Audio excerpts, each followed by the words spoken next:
Bienvenue dans le podcast Loher, le podcast qui vous permet de démystifier le droit et de le rendre accessible dans votre aventure entrepreneuriale en tant qu'entrepreneuse. Parce que dans Loher, on pense que le droit et l'avocat doivent être les alliés de la réussite entrepreneuriale des femmes. On parlera donc d'entrepreneuriat, de cerveau reptilien, de contrat, de sororité ou encore de Beyoncé. Bonne écoute à toutes! Bienvenue sur Loher, je suis SLB et je suis heureuse de vous retrouver aujourd'hui sur le podcast dédié aux entrepreneurs qui souhaitent allier réussite et sécurité dans leur activité. Alors aujourd'hui, de quoi on va parler ? On va aborder un sujet clé pour toutes les femmes qui se lancent, c'est la question de la maximisation de vos revenus, mais également du pilotage financier lorsqu'on est entrepreneur. Alors moi, je considère que c'est un sujet clé. Évidemment, votre préoccupation principale lorsque vous vous lancez, c'est de réussir à faire du chiffre, à rentrer des clients pour évidemment bien vivre de votre activité. Donc évidemment, je vous l'ai fait un peu courte, mais c'est sûr qu'il y a plein de contenus sur le marketing, le coaching business ou encore la vente. Et ce que je trouve profondément dommage, c'est qu'en revanche, on ne parle pas suffisamment de la question du pilotage ou encore de la façon dont on va pouvoir réussir à maximiser ses revenus quand on est entrepreneur. Parce que ça a l'air évident comme ça, mais une fois qu'on a réussi à générer du chiffre pour se rémunérer, encore faut-il comprendre et savoir comment faire pour ne pas être perdante tout en restant bien protégée. Donc c'est parti pour l'épisode du jour. Donc comment faire pour maximiser ses revenus quand on est entrepreneur. Donc sans surprise, l'un des piliers pour maximiser ses revenus, ça passe par le fait de bien choisir son statut. Pourquoi ? Parce qu'en travaillant sur votre statut, en choisissant celui qui sera le bon pour vous, ça va vous permettre d'améliorer vos revenus. Évidemment, selon que vous soyez en micro, en entrepreneur individuel ou encore en société ou selon la forme sociale, EURL, SASU que vous allez choisir, il y va avoir forcément un impact sur combien vous allez toucher au final. Donc, si vous ne deviez retenir qu'une seule chose, c'est que travailler sur son statut juridique, bien maîtriser les enjeux de ce choix du statut, c'est vous permettre de maximiser vos revenus, mais également de bien vous protéger d'un point de vue financier.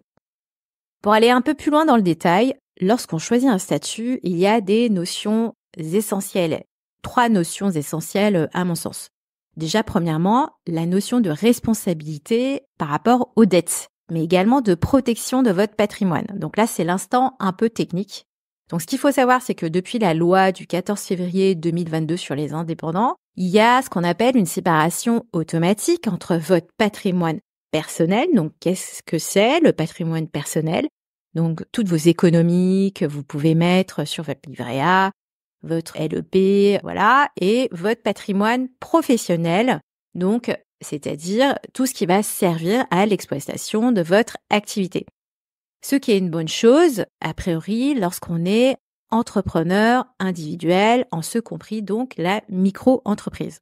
En revanche, ce qu'on ne dit pas suffisamment, c'est qu'en cas d'échec ou de fermeture de votre entreprise individuelle, les créanciers donc antérieurs, donc c'est-à-dire une fois que vous fermez votre activité lorsque vous êtes entrepreneur individuel, donc également la micro, vos créanciers, donc les personnes à qui vous devez de l'argent, pourront toujours se retourner contre vous vers votre patrimoine personnel.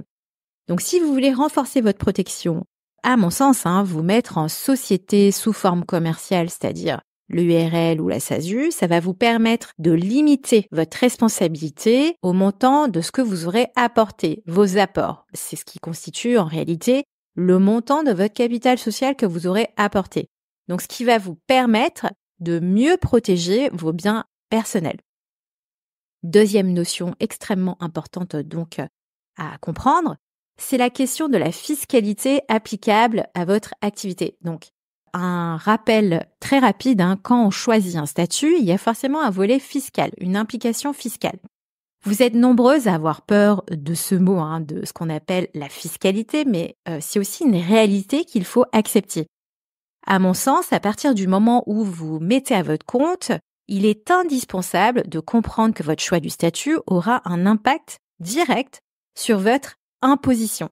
Parce que évidemment, l'État va se charger, on va dire, de récupérer une partie de ce que vous allez toucher. Par exemple, en tant que micro-entrepreneur, ça c'est encore un régime un peu particulier parce que vous allez bénéficier d'un régime simplifié, mais typiquement, vous n'allez pas pouvoir déduire vos frais réels. Si vous avez beaucoup de charges, comme des locaux ou du matériel acheté, être en EI classique ou en société pourra vous permettre de déduire vos frais ou encore d'optimiser vos revenus. Donc pour chaque euro économisé en frais, ça peut être quelquefois plus de revenus disponibles pour vous. Donc en fait, vous voyez, cette question de fiscalité, il faut quand même la maîtriser à minima pour être sûr de pouvoir bien maximiser ses revenus de ce côté-là. Troisième notion donc à comprendre aussi, c'est la notion des cotisations URSSAF qui vont être applicables à votre activité.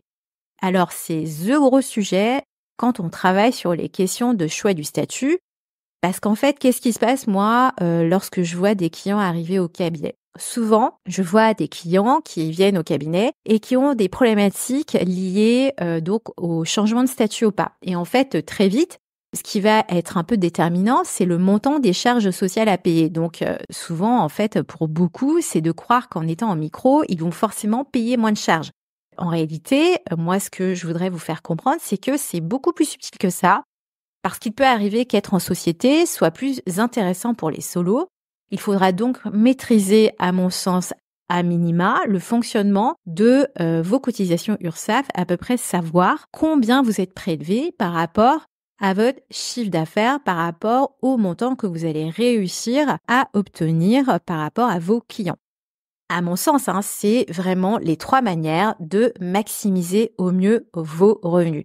Donc, une fois que j'ai dit ça, quelles sont concrètement les conséquences? En fait, la conséquence de tout ça, c'est qu'il est essentiel de bien piloter les chiffres de votre activité entrepreneuriale. Et soyons honnêtes, en réalité, moi, quand on vient me voir au cabinet, lorsqu'on travaille sur la question du statut avec mes clients, en fait, les 3/4 du temps, c'est qu'il y a clairement une absence de pilotage de leur part. En fait, ça ne va pas leur permettre d'anticiper, par exemple, un gros rattrapage au niveau des URSSAF ou des impôts. Et souvent au niveau des impôts, parce que souvent, ça va être des entrepreneurs qui, en année N, vont faire un chiffre, par exemple, à hauteur de 30 000 euros. Et puis, en N+1, ils vont se retrouver à friser, on va dire, le plafond de la micro. Et en général, il y a une problématique de rattrapage qui est réelle. Donc, comment faire pour bien piloter vos chiffres? À mon sens, le pilotage passe par 2 choses. Déjà, la question du pilotage de vos finances personnelles. Oui, c'est un peu bizarre, mais typiquement, si vous ne gérez pas vos finances personnelles, ça peut être extrêmement compliqué pour savoir quelle est la rémunération dont vous avez besoin et de comprendre si aujourd'hui vous êtes dans la bonne situation d'un point de vue fiscal. Même chose, le pilotage, ça va passer également par le pilotage de vos finances professionnelles. Il faut à minima contrôler les dépenses que vous faites pour votre activité professionnelle, même si les obligations comptables, si vous êtes en micro typiquement, sont allégées. Il est extrêmement intéressant de tenir un prévisionnel pour comprendre où est-ce que vous en êtes et si typiquement il ne faudrait pas changer de statut. Donc, exercice que je fais faire souvent en fait à mes clientes lorsqu'elles viennent me voir au cabinet, c'est si vous êtes en micro, ça peut être intéressant de vérifier que vos charges et vos dépenses réelles pour votre activité dépassent bien l'abattement forfaitaire applicable à votre activité pour calculer votre impôt sur le revenu, donc les 34% si typiquement vous êtes en profession libérale ou si vous êtes en prestation de service BNC. Alors attention, donc effectivement, donc première partie, la question de la maximisation qui passe évidemment par un système de pilotage de vos finances, mais il y a aussi, des espèces de red flags pour qu'il y ait un juste équilibre justement entre le fait de maximiser vos revenus et d'être bien protégé. Donc déjà, sur la question des cotisations sociales et de votre protection sociale, là, il y a un vrai sujet par rapport à cet équilibre. Parce que je rappelle, votre statut va déterminer aussi votre niveau de cotisation sociale, donc votre protection sociale. On peut avoir envie de maximiser les URSSAF, mais il ne faut pas oublier qu'en France, on fonctionne sur un système de répartition. Ce que vous versez maintenant va vous permettre d'être protégé en cas de maladie, de congé maternité ou encore pour votre retraite. Ce qui veut dire qu'on peut avoir envie de maximiser, de payer forcément moins de charges URSSAF à un instant T, mais à mon sens, c'est à vous et à vous seul de mettre le curseur sur ce qui doit être le plus important pour vous. Parce que typiquement, moi, j'ai des clientes qui ont besoin de se sentir bien protégées pour leur retraite, quitte à moins optimiser à un instant T maintenant leur cotisation URSSAF. Autre red flag, donc hyper important, donc c'est la question du régime matrimonial. Donc oui, dans votre rapport avec votre mari ou votre futur mari. Donc la pratique la plus courante lorsque vous avez un entrepreneur dans le couple, c'est qu'on va souvent recommander la séparation de biens pour faire en sorte que les dettes professionnelles ne viennent pas toucher le patrimoine du couple.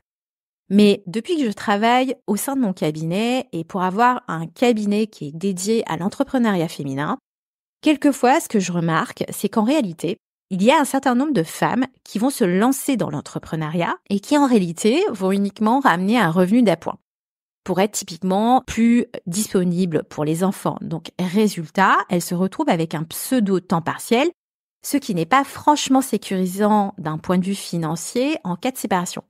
Donc, est-ce qu'il y a un intérêt à ce que vous vous mettiez en séparation de biens ? La question peut se poser en réalité. Donc, ce que je vous invite à faire, c'est d'aller écouter l'épisode que j'ai enregistré avec ma consoeur Sonia Kouchouk, qui est avocate, elle, en droit de la famille et qui a l'habitude de ces questions parce qu'elle traite énormément de dossiers de divorce. Et l'épisode parle justement de ces pièges du mariage. Donc, à mon sens, ça va sans doute vous aider à réfléchir à votre situation. Donc, en résumé, pour maximiser vos revenus, ça va passer par plusieurs choses. Déjà, bien choisir votre statut pour maîtriser au mieux la protection de votre patrimoine, votre fiscalité applicable à votre situation, mais également comprendre comment fonctionnent vos cotisations sociales URSSAF. Gérer vos finances aussi donc de manière proactive. Il est essentiel de gérer vos chiffres de manière proactive. Pourquoi est-ce qu'on fait ça ? Tout simplement pour ne pas se laisser surprendre par des charges exceptionnelles qui vont arriver. On n'aime pas trop lorsqu'on est indépendant les rattrapages URSSAF ou encore les rattrapages au niveau des impôts. Donc, si vous savez exactement combien vous devez cotiser et combien d'impôts vous allez devoir reverser, vous pourrez mieux planifier ce que vous allez toucher en termes de revenus et limiter ainsi des surprises désagréables. Donc là, petit aparté, donc sachez que le programme Éclair Choisis ton bon statut vous donnera les clés essentielles pour maximiser au mieux vos revenus. L'idée, c'est quoi ? C'est de travailler en petits groupes pendant 2 heures pour vous aider à comprendre comment faire pour maximiser justement vos revenus tout en restant bien protégé comme il le faut. Je vous mets le lien dans le descriptif de l'épisode pour vous inscrire. Il reste encore quelques places pour la présente session. J'espère que cet épisode vous aura été utile pour vous permettre de comprendre comment faire pour maximiser au mieux vos revenus. Je vous retrouve à très bientôt dans un nouvel épisode de l'horreur et en attendant, portez-vous bien.